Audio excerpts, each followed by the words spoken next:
Cuma aku yang kau cinta, nyatanya janjimu palsu belaka. Itu si perempuan. Kalau si laki-laki tengok Pak, kalau ada keyboard, tapi di Kota Pinang, entah kalau di sini Pak.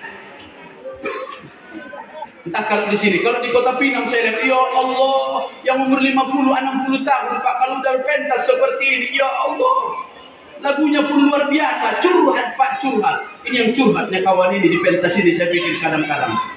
Masih terasa hangatnya malam pengantin, masih teringat tikar setiap pengantin. Dapat Pak, lagu itu dapat. Namun di hatiku hadir cinta lain, cinta seorang gadis, si cincin putih, karena cincin putih. Tengok, tulus pula cintanya. Ya Allah, mendapatkan cintanya. Jantung tuh Pak disebutnya lah, terdapatnya hati itu Pak. Cintanya. Coba sholat dibuat seperti itu. Allah.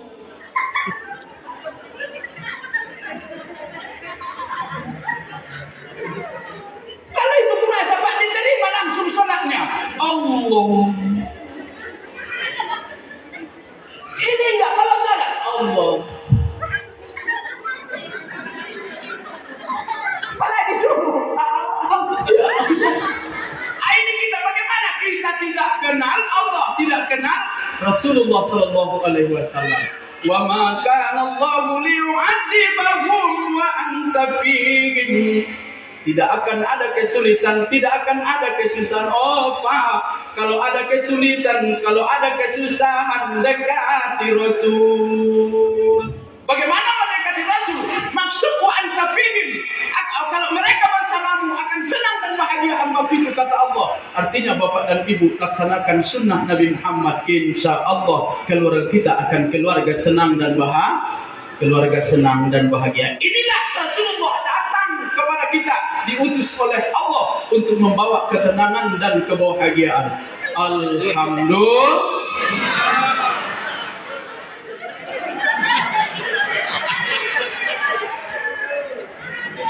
Alhamdulillah. Berapa menit? Oh, 9 menit.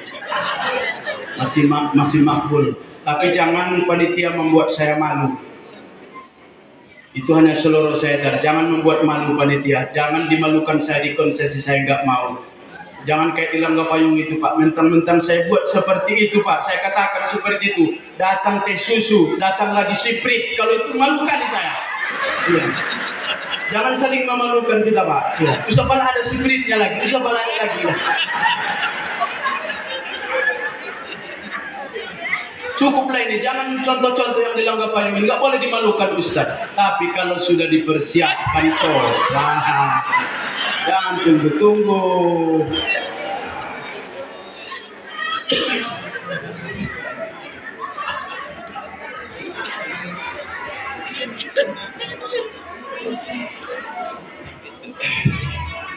Sampai di mana tadi ceramah kita nih Pak? Spread. Sampai di mana? Spread. Hah? Spread. Masya Allah. Nah, baik Bapak dan Ibu yang dirahmati oleh Allah. Inilah poin yang akan saya sampaikan. Ini yang mau saya sampaikan, tips untuk mencintai Rasulullah, melaksanakan sunnah Nabi Muhammad. Pak, yang dibawa Rasulullah itu nggak muluk-muluk, nggak banyak Pak. Itu dapat gaji itu Bapak dan Ibu di Nurul Ikhwan, di MDA. Di MDA. Ini pengajian MDA kita ini Pak. Apa kata Rasulullah SAW dalam kitab fikih, ada disebutkan oleh ulama, Arkanuddin Salasa. Yang dibawa oleh Nabi Muhammad itu cuma satu, yaitu agama. Agama yang dibawa oleh Nabi Muhammad SAW. Mana agama itu? Agama itu ada 3. Arkanuddin salasa, kalau diam dia dulu. Arkanuddin salasa, agama itu ada 3. Al-Islam, Al-Iman, Wal-Ihsan. Islam, iman, dan ihsan. Inilah yang dibawa oleh Rasul. Kalau kita mau senang dan bahagia Bapak dan Ibu yang dirahmati oleh Allah, amalkan ketiga ini. Yang pertama Islam, yang kedua iman, yang ketiga ihsan. Yang pertama Islam ada 5. Yang pertama, berapa rukun Islam, Bu? Usah. Berapa rukun Islam Pak di belakang? 5. Rukun Islam ada 5. Yang pertama mengucap 2 kalimat syahadat. Bapak dan Ibu yang dirahmati oleh Allah, ada anak lagu sel.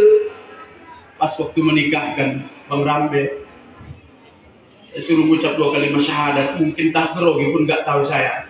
Coba ucapkan Mang 2 kalimat syahadat biar kita laksanakan ijab dan kabul. Ya Ustaz, bismillahirrahmanirrahim.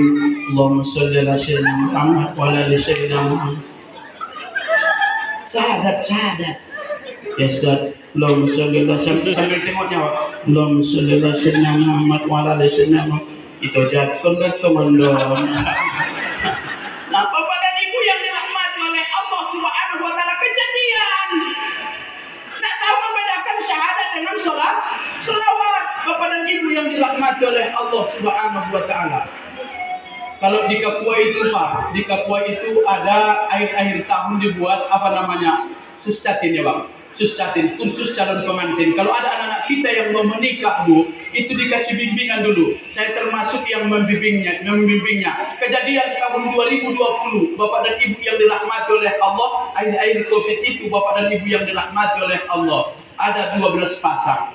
Artinya kalau 12 pasang suami istri 24. Saya keluarkan uang 100.000. Anakku, sebelum kita berikan tausiah, sebelum kita berikan bimbingan, saya punya uang 100.000. Siapa yang bisa menjawab pertanyaan saya kasih uang 100.000. Coba bacakan niat mandi wajib. Saya bilang, alhamdulillah Pak, 24 orang tak ada satupun yang menjawab.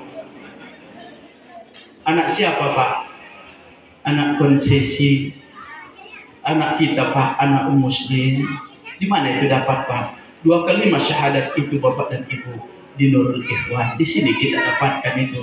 Asyhadu an la ilaha illallah wa asyhadu anna Muhammadar Rasulullah. Rukun Islam yang kedua apa Pak? Salat. Apa rukun Islam yang kedua? Rukun Islam yang kedua, mendirikan sholat. Amalan sholat adalah amalan yang bisa membahagiakan kita di dunia dan di hari akhirat. Kalau ada masalah Bapak dan Ibu, cepat-cepat mengambil wudu, cepat-cepat melaksanakan sembahyang. Usah lari Bapak, usah mengadu Bapak sama Pak Ustaz, tidak ada gunanya. Usah mengadu sama Pak Kepala Desa, tidak ada gunanya. Tidak usah mengadu sama tokoh masyarakat, tidak ada gunanya. Masalah takkan selesai. Kenapa? Kalau Bapak mengadu kepada Kepala Desa, oh Pak Kepala Desa banyak masalah. Mengadu sama Pak Ustadz juga banyak masalah. Mengadu sama tokoh masyarakat juga banyak masalah. Di mana salahnya? Kenapa kita tidak bisa kunjung selesai masalah kita? Utang selalu bertambah. Oh Bu, adanya Ibu di sini yang berutang. Adanya utang Ibu Bu. Memang nampak pun wajah-wajah keridi. Mana tadi yang al-barzanji? Oh Bu, udah lunas nih. Nah, Bapak dan Ibu yang dirahmati oleh Allah Subhanahu wa taala. Bapak Ustaz, saya sholat duha, sholat tahajud. Di samping sholat yang 5 waktu sehari semalam, saya berdoa kepada Allah biar selesai masalah utang cepat selesai, masalah suami cepat selesai, masalah istri selesai, anak selesai. Ustaz, sholat saya Ustaz, tapi tak kunjung selesai. Jangan salahkan sholatnya Bu, jangan salahkan sholatnya Pak. Kita yang melaksanakan sholat itu yang enggak benar. Kita yang melaksanakan sholat itu yang enggak yang nggak benar. Bapak dan Ibu yang dirahmati oleh Allah Subhanahu wa taala, salat adalah amalan yang bisa membahagiakan kita dunia dan hari akhirat nanti. Oleh karenanya ini selalu yang saya titipkan kepada bapak-bapak, ini selalu yang saya titipkan kepada ibu-ibu, kepada anak-anak kita bapak dan ibu yang dirahmati oleh Allah. Kalau saya Pak, pengajian saya dalam perwiritan nggak tinggi-tinggi Pak, yang saya buka adalah masalah istinja, yang saya buka adalah masalah berwudu, yang saya buka adalah masalah Al-Fatihah. Pak, Bu, jangan main-main mengenai ibadah sholat ini. Kalau amalan sholat kita tidak bagus, maka amalan doa kita tidak akan diterima oleh Allah Subhanahu wa taala. Syaratnya diterima Allah doa kita adalah amalan sholat kita itu bagus, amalan sholat kita itu khusyuk. Bapak dan Ibu yang dirahmati oleh Allah, oleh karenanya pelajarilah amalan sholat itu dengan sebaik-baiknya. Mulai dari mana? Mulai dari istinja.